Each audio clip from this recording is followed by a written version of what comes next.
Selamat siang, bismillahirrahmanirrahim. Assalamualaikum warahmatullahi wabarakatuh. Ketemu lagi dengan Budian di mata kuliah Hukum Tata Negara. Hari ini kita melanjutkan diskusi kita yang kemarin terkait dengan sejarah ketatanegaraan di Indonesia. Kemarin kita sudah sampai terkait dengan proses kembalinya negara Indonesia menggunakan Undang-Undang Dasar 1945. Nah, pada waktu itu Presiden Soekarno mengeluarkan dekret 5 Juli 59 yang berisi 3 hal. Pertama, yakni pembubaran konstituante. Yang kedua adalah kembali ke Undang-Undang Dasar 1945, dan yang ketiga adalah membentuk MPRS dan DPAS. Nah, dekret Presiden 5 Juli 59 ini menjawab kegelisahan negara dan bangsa Indonesia yang pada waktu itu menanti konstituante yang belum berhasil membentuk undang-undang dasar baru, sehingga sebagai solusi kemudian Presiden Soekarno mengeluarkan dekret Presiden 5 Juli 59. Nah, yang menjadi pertanyaan kemarin adalah mengapa kita kembali ke Undang-Undang Dasar 1945 pada waktu itu. Nah, dalam hal ini sebenarnya ada dua golongan yang setuju untuk kembali ke Undang-Undang Dasar 1945 dan ada golongan yang kontra terhadap negara kita untuk kembali ke Undang-Undang Dasar 1945. Bagi golongan yang pro menyatakan bahwa beberapa pasal Undang-Undang Dasar dapat ditafsirkan sedemikian rupa hingga memberi tempat perwakilan bagi golongan-golongan fungsional. Nah, pendapat ini juga menjadi solusi adanya pro kontra antar golongan di dalam pembahasan rancangan Undang-Undang Dasar di dalam konstituante, sehingga Undang-Undang Dasar ini dirasa memberikan porsi yang pas bagi kepentingan golongan-golongan fungsional di negara ini. Yang kedua, diberlakukannya Undang-Undang Dasar 1945 menghapus konstituante yang dianggap sebagai forum pertentangan ideologis. Nah, seperti kita bahas kemarin, ternyata ada beberapa pertentangan, misalnya antara golongan nasionalis dan golongan agama.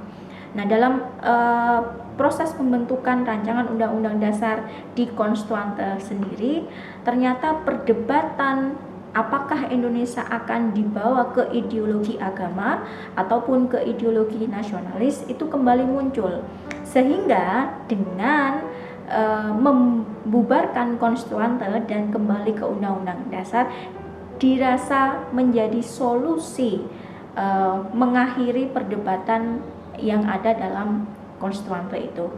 Nah, yang ketiga, dalam Undang-Undang Dasar terdapat sebuah pemikiran nafas kehidupan bangsa Indonesia. Dalam hal ini kita ketahui bersama dalam pembukaan Undang-Undang Dasar itu ada naskah Pancasila. Nah, dirasa ini sesuatu yang tepat. Nah, kemudian alasan yang berikutnya adalah banyak perwira termasuk yang tergabung dalam pemberontak pun mendukung untuk kembali ke Undang-Undang Dasar 1945. Nah, dan diharapkan dengan kembalinya Undang-Undang Dasar 1945 ini dapat mengakhiri pemberontakan-pemberontakan yang ada di Indonesia pada waktu itu. Nah, di sisi lain ternyata ada beberapa golongan yang tidak sepakat untuk kembali ke Undang-Undang Dasar 1945. Nah, alasannya apa sih? Alasannya karena pertama, jelas Undang-Undang Dasar 1945 itu naskahnya belum sempurna dan belum komprehensif mengatur penyelenggaraan negara. Bahkan dalam naskah Undang-Undang Dasar 1945 itu memberikan porsi kekuasaan eksekutif yang terlalu besar. Nah, yang kedua alasannya adalah kurangnya memberikan perlindungan HAM dan hak warga negara dalam Undang-Undang Dasar 1945. Nah, inilah yang kemudian memunculkan reaksi kontra untuk kembali ke Undang-Undang Dasar. Dan juga dari golongan yang tidak sepakat untuk kembali ke Undang-Undang Dasar 1945 merasakan bahwa Undang-Undang Dasar ini masih banyak loopholes atau kekurangan di dalam materi muatannya. Akan tetapi meskipun banyak pro kontra tersebut, tapi melalui Dekret Presiden 1959 negara Indonesia memberlakukan kembali naskah Undang-Undang Dasar sebagai aturan atau dasar penyelenggaraan negara di Indonesia. Nah, Undang-Undang Dasar inilah yang kemudian hingga tahun 1999 itu berlaku secara murni. Nah, sedangkan tahun 1999 hingga 2002 itu telah dilakukan amandemen terhadap Undang-Undang Dasar 1945. Nah, untuk tugas Anda di rumah yang menjadi pertanyaan adalah apa sih yang melatar belakangi dilakukannya amandemen atau perubahan Undang-Undang Dasar 1945. Oke, kita bahas di pertemuan selanjutnya. Sampai jumpa. Wassalamualaikum warahmatullahi wabarakatuh.